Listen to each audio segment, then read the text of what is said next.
ഞാനൊരു homeopathy doctor ആയതുകൊണ്ട് homeopathy വേദന സംഹാരികളെ പറ്റി ചെറിയ ഒരു അവബോധം അനുഭവം നിത്യവും ക്ലിനിക്കിൽ നടപ്പിലാക്കുന്ന രീതി അതൊന്ന് പറയാം.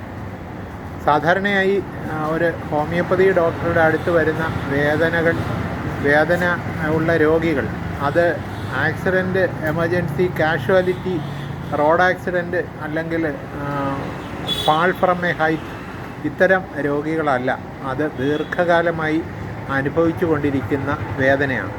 ഇത്തരം വേദനകൾ ഒരുപക്ഷെ ഇടയ്ക്കിടയ്ക്ക് സപ്രസ് ചെയ്യുകയും ഇടയ്ക്കിടയ്ക്ക് എക്സ്പ്രസ് ചെയ്യുകയും ചെയ്യും.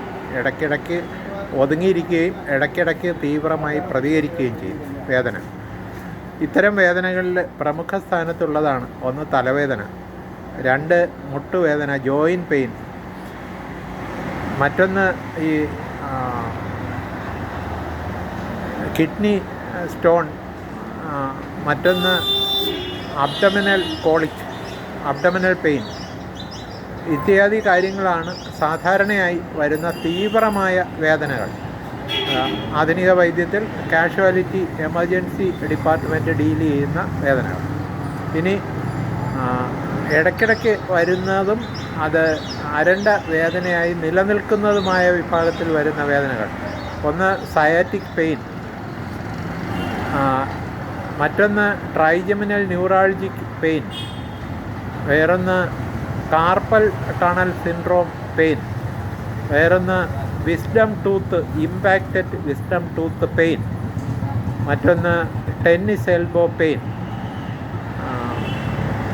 ഇത്യാദി വേദനകൾ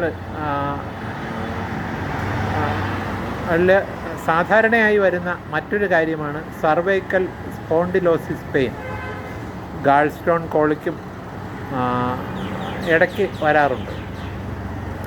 അപ്പോൾ ഇത്തരം കാര്യങ്ങളൊക്കെ തന്നെ സിംറ്റം സിമിലിമം ആയിട്ടുള്ള മെഡിസിൻ ഹോമിയോപ്പതിക്ക് രീതിയിൽ സ്ഫുടം ചെയ്തവ കൊടുക്കുമ്പോൾ 100% ഫലപ്രദമാണ്. അതുകൊണ്ടാണല്ലോ ഹോമിയോപ്പതി ഡോക്ടറുടെ അടുത്ത് ഇത്തരം രോഗികൾ വരുന്നത്.